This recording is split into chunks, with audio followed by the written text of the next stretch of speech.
Keeping. Up front now, Steve Hall, CNN national security analyst and former CIA chief of Russia operations, and retired U.S. Army Major General Dana Pittard, author of Hunting the Caliphate. So, Major General Pittard, let me start with you. You just heard Fred Pleitgen on the ground in Russia, right over the border from those two breakaway republics. I hope you could see the images that he had just of the massive tanks and all those tanks along those dirt, muddy roads. He saw the massive military presence along that border. What do you think when you see his report? Well, good evening, Erin. It's very concerning. It's pretty obvious that the Russians are going to reinforce the two breakaway provinces of Donetsk and Luhansk. They have the capability for a number of options. They have the option of connecting Crimea with those breakaway provinces, along the shore of the Sea of Azov.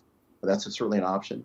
They have an option of taking all of eastern Ukraine. And they also have the option of encircling Kiev.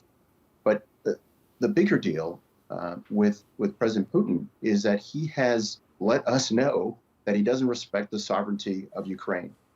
He also has no respect for the military strength of Europe.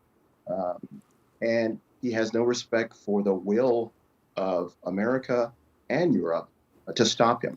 The sanctions aren't going to stop him. He's done a cost-benefit analysis with his folks, and he realizes that he can move forward and only sanctions. And he believes that sanctions cannot stop him. And even if sanctions are actually agreed upon, that the Russian people are tough enough to weather it. So, Steve, those breaking images, I have them now, those satellite images that we just obtained from Maxar Technology. So what they basically show, this is a different border. This is a new field hospital in Western Russia, along with additional troops, vehicles, and logistics infrastructure in Belarus. So you're looking at the northern part. What do you make of these images? And I should say, we don't know exactly when these were added. We do know that they were not there. We understand on February 4th.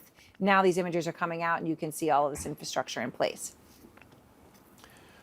Well, I think what we need to start with is the premise that we were just discussing, which is that it's extremely doubtful as to whether or not sanctions are actually, in and of themselves, regardless of how strong they are actually going to work. I mean, let's just look at the recent past.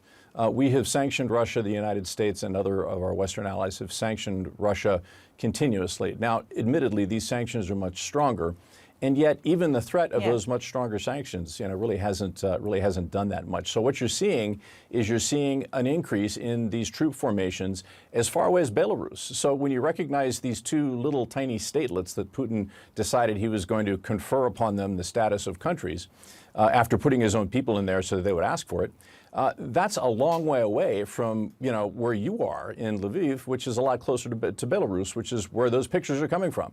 So he's got forces all over the place. I don't know that he's going to simply stop at the Donbass region, because we really haven't given him reason to. As a matter of fact, we've said we're not going to put forces on the ground. So really, what's stopping him? He doesn't care if the Russian people suffer. He'll hang in there with those sanctions, I believe.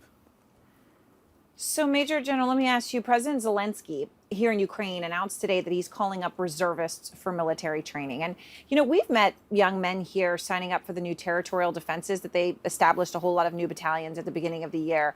And even the men that I've talked to who aren't signing up themselves have friends who are.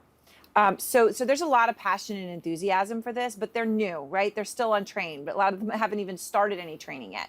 And the military, just to be frank, Major General, they haven't welcomed us to come onto their bases and see any preparations. Maybe it's just bureaucracy, but certainly not, hey, come look at what we're ready to do. So let me ask you, is Ukraine prepared for a full invasion? The simple answer is no. President Zelensky, who came across as cool, calm, and collected, did not want to provoke Russia, did not want to get his people excited, but now they haven't prepared. So their defenses are woefully inadequate. They already have troops that are from ages of 20 to their 50s, young privates who barely have the training necessary. So their ability to stop a Russian invasion is limited. So, Steve, as we see the military buildup, two U.S. officials tell CNN that the U.S. believes Putin could still be planning a full invasion. But again, President Zelensky said today, quote, "We understand there will be no war. There will not be an all-out war against Ukraine, and there will not be a broad escalation from Russia." And Steve, that is a belief and sentiment still shared widely across this country, despite an increase in anxiety and concern in some people from Kyiv maybe moving west, right? That is true, but there's still a disbelief. Why is there still such a divide between what we're hearing from President Zelensky and U.S. officials? Well, Erin, I don't envy the President Zelensky his position. I mean, he's right there in the shadow of the bear. They're in the process of invading his country. He's trying, I think, probably to keep his nation together and trying to make it so that people aren't terrified, which is perhaps what you're seeing on the streets there in Ukraine, especially in the western portion. He's also got some domestic, politics that are involved in this. He's got to be careful with what he says because there's a lot of folks that are sniping about his handling of this.